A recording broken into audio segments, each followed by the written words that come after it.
The end of the year, Christmas, New Year, is a good time to reflect on the year that has passed, to review all the photos and videos that we have created in our search for the pieces of Lithuania that exist all over the world. And actually this year was really fruitful. At the end of the year we published Lithuanian Landmarks in the USA. It's an album atlas that features the United States Lithuanian heritage sites, and we have put more than 950 pictures and more than 14 maps into this single book. Also this year we had our expedition following Lithuanian footsteps in the European countries, and that was more than 2 months long. At the beginning of the year, we were in Argentina searching for the remote Lithuanian heritage sites, and what we found we also shared and will share with you. Those who follow this channel, True Lithuania, have seen that during this year we have published mostly videos from the United States and Canada, and those videos were actually recorded last year when we had our longest ever Lithuanian heritage field trip, which was in the United States and Canada, and during that time we drove more than 33,000 kilometers across many states and provinces, and we have visited extremely remote Lithuanian heritage sites, such as the former Lithuanian district in Winnipeg, Manitoba, or the Sydney Mines Lithuanian area in Nova Scotia, as well as we have revisited some of the key Lithuanian heritage sites, taking new pictures of them, also having our lectures and presentations about the Lithuanian heritage all over America and the world. Among the most interesting are, of course, Chicago, with its massive Lithuanian churches and 2 massive Lithuanian cemeteries, where it seems entire Lithuanian cities are buried at, and also Lithuanian heritage-rich cities of New England, such as Waterbury, Connecticut, and also Lithuanian camps, Dainava and Neringa, where World Lithuanian Youth Congress was taking place. It was very nice to meet these people, with some of whom we have met later in Europe this year as well.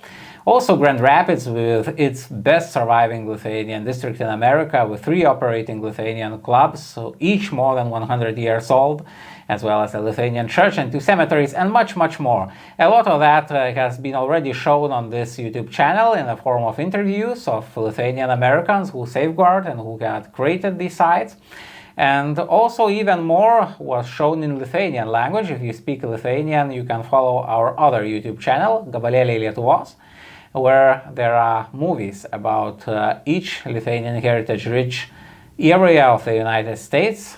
There are many movies already, 12 alone from the past year's expedition there. Also, if you prefer to read, there is lots of English language information available at global.truelithuania.com, encyclopedia of Lithuanian heritage sites, with which we have updated much after the previous year's field trip.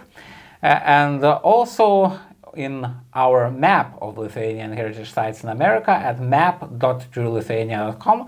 I invite you to check there. Meanwhile, this year for us began in Argentina, where we have been doing another field trip on Lithuanian heritage sites there. After Lithuanians stopped emigrating en masse to the United States of America during World War I because of various restrictions, many of them instead started moving to South America, especially Argentina. And there in Buenos Aires alone, in Buenos Aires area alone, there are 5 streets named after Lithuania. We have also visited 2 Lithuanian clubs there, a Lithuanian parish, one in Buenos Aires, one in Rosario. That town of Berisso, which has safeguarded its Lithuanian culture extremely well, I'd say more than any other place perhaps in the American continent. Some of these places we have revisited anew, as we had a previous field trip in Argentina in year 2019. However, some of the places which were too remote to reach back then, we have reached for the first time this year. For example, a hotel named after Lithuanian, built by Lithuanians in the town of Epekuen, a town that was drowned by the rising waters of a nearby salt lake. And the lake later receded, and so we were able to visit the ruins of the place and talk to the former owners of the place, as well as abandoned hotel Lithuania in the delta of Parana River, north of Buenos Aires, which could only be reached by boat. We had to hire a boat to go there because no roads lead there. And we have visited many other such sites. All about that, you can read all about that at global.truelithuania.com, and also some of the more information will be published here. Talking about the videos, you are able to see our interviews with Canadian Lithuanians, with American Lithuanians, with Argentinian Lithuanians on this YouTube channel, True Lithuania, and you'll also be able to watch many movies from our European field. Already we published several about Scotland, for instance, a Lithuanian club in Bellshill, Lanarkshire, Scotland, which is still operational.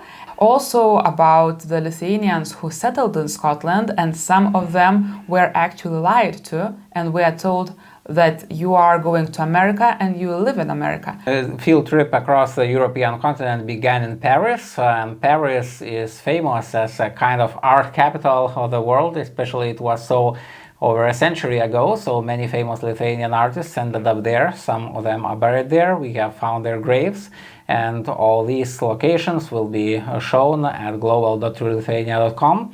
There are also lots of Lithuanian symbols on the many of the stately buildings of Paris. Many of them were created by the Lithuanian nobility of eras gone by. For example, many Lithuanian nobles came to Paris in the 19th century after a failed revolt of Poles and Lithuanians against the Russian imperial rule back home. They had to flee, and Paris became kind of their intellectual capital. And then we used the Channel Tunnel to cross into Great Britain. As I have mentioned, Scotland was our final destination there, but en route we have passed London with its Lithuanian church built before World War I and always in operation all the time with masses in Lithuanian language. And also a Lithuanian club in Nottingham, and many other Lithuanian clubs. Unfortunately, unlike the one in Nottingham, most of them are closed down by now, but we have reached these buildings, we have discovered their stories from the people who used to be their members, and we have recorded some of these stories here, and they will be shown in this YouTube channel. Also, we have visited various Lithuanian works of art, such as the new Perkūnas sculpture for a pagan Lithuanian god. Nobody knows who built it on top of the white cliffs of Folkestone, and actually the guy was even nicknamed Lithuanian Banksy because of this. So we document all these stories. We had as many as 4 lectures in the United Kingdom about Lithuanian heritage worldwide. Afterwards, we moved through France, the city of Nancy, which has lots of Lithuanian symbols as well, to Germany, where Lithuanians have their own gymnasium located in an authentic original German castle. It's called February the 16th Gymnasium. We have seen all the castle, the buildings, the statues there, and the artworks there, and also looked how the teaching is still going on there for Lithuanian and non-Lithuanian kids alike. And then we went northwards. We visited the DP camps where many Lithuanian refugees who had to flee the Soviet Union during the World War II in the year 1944, they ended up there, and we were interested to learn what remains there, what survives there from that era. And we have seen some of very interesting surviving places, such as the Lithuanian monuments in Augsburg, or, for example, Flossenburg concentration camp, where it started as a Nazi German concentration camp where many Lithuanians were imprisoned as well. And after World War II, this same camp was turned into a refugee camp, and so innocent Lithuanians who fled from the Soviet Union were stationed. They were told to live there. But this gave them an opportunity to build one of the first memorials for victims of Nazi Germany in Germany itself. At the time, such monuments were still not being built in Germany, but as Lithuanians and other DPs had a kind of autonomy within this camp, they built that monument, and we were wondering if it survived, and we discovered it. It indeed still survives. And this expedition, like all of our field trips, consisted of several different parts. On the one hand, we visited such places as the February the 16th Gymnasium, or, for example, in Poland, the monument at the place where Darius and Girėnas, the famous pilots who crashed with Lituanica, died. These places are well known to have survived well into today, and we just had to go there to take pictures, to find some of the places that haven't been pictured or these pictures aren't available online, so that global.truelithuania.com articles would give you a full representation of what you can find there, what Lithuanian heritage exists and survives there. But on the other hand, as in the case of the DP camps in Germany, we had to go there and we didn't know what we'll find. Sometimes the monuments no longer survive. The DPs built them there, but then they spread across the vast world into Australia and into the United States and Canada, all the places that we have visited during our other field trips. And sometimes these monuments survive. Sometimes they are well kept even by non-Lithuanians. For example, in Denmark, northern Denmark, a Lithuanian DP monument was safeguarded by the Danish military, which has a base there now in that territory. And as they said us, as we interview people, whether Lithuanian or non-Lithuanian, who takes care for these monuments and these places, and they told us that the monument is a pride of their military base, and they even repaired it, renovated it.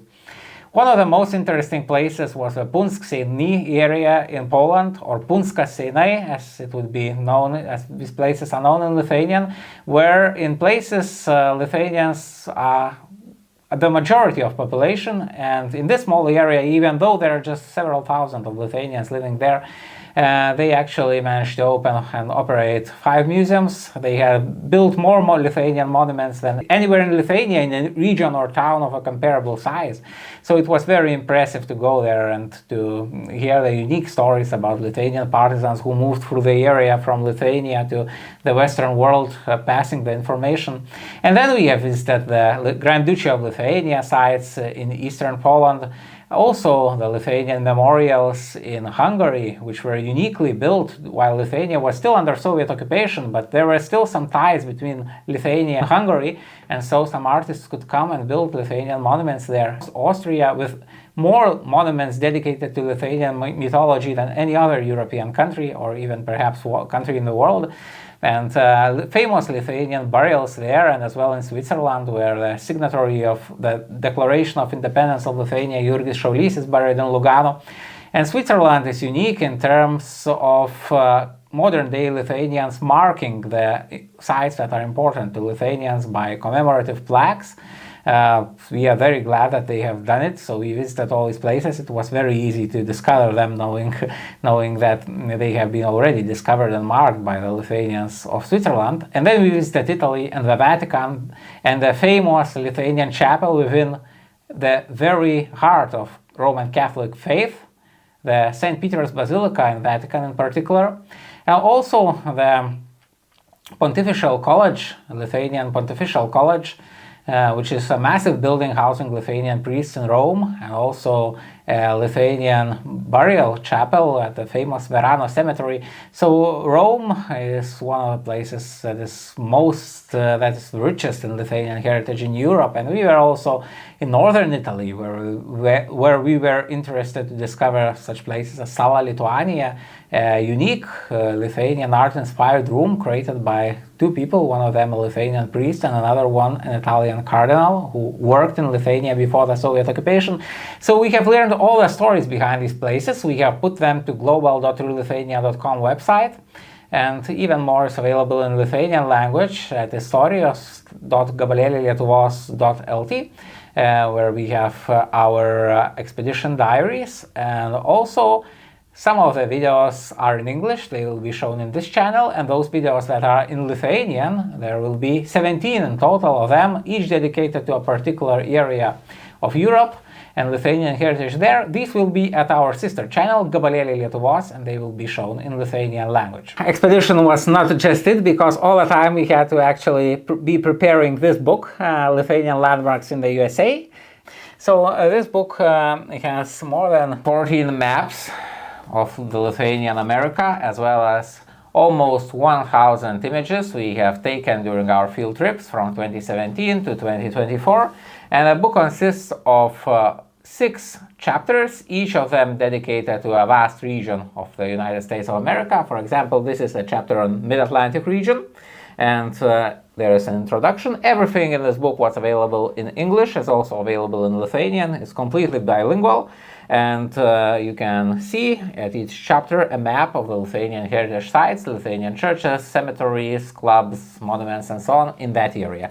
Then in each chapter there are sub-chapters on the Lithuanian heritage-rich cities and areas within that region. For example, for Mid-Atlantic you can find Philadelphia, Pittsburgh, New York City, New Jersey, and so on. Within each sub-chapter there are images of each Lithuanian heritage site there. For example, here is St. George's Lithuanian Church on the red, and then on the green you can find St. Andrew Lithuanian Church, and St. Casimir Lithuanian Church, and more. Every single Lithuanian site has either one or more images available, and you can see its current condition. So, at the start of the book, it also includes the general information about the Lithuanian heritage sites in the United States of America, about their types, who created them, when and why. There is information about waves of Lithuanians, first wave, second wave, third wave, which migrated to the United States of America, and what kind of Lithuanian heritage sites each of these waves created. And at the end of the book you can also find some of the behind-the-scenes information on how this book was created, how did we visit all these Lithuanian heritage sites, had our lectures in America about the Lithuanian heritage there, and how we took all the images, the GPS coordinates, where else you can find this information, additional information.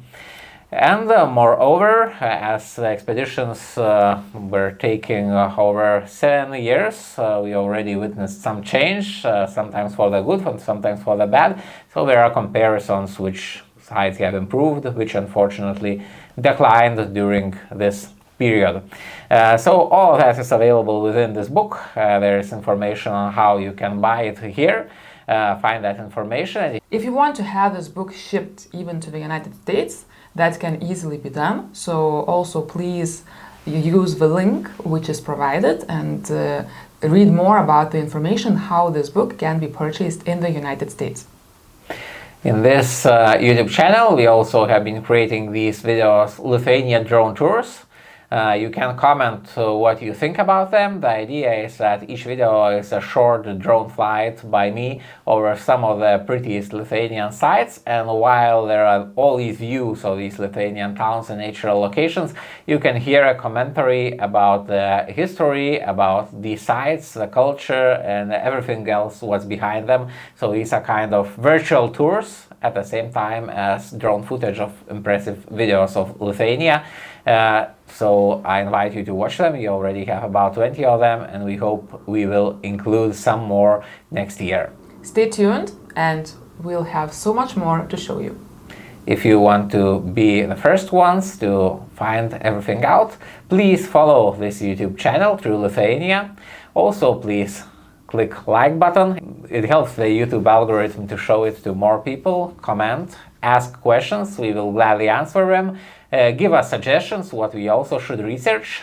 We are often asked what we are going to do next year, so who knows, maybe we will be able to publish another book if everything's okay. But what we generally try to achieve is a field trip to Australia, where there are lots of Lithuanian heritage sites as well, and maybe we'll even visit some faraway Lithuanian heritage sites in India and Japan. So stay tuned, follow us here, follow us on Facebook, which is True Lithuania, and thank you very much for watching this.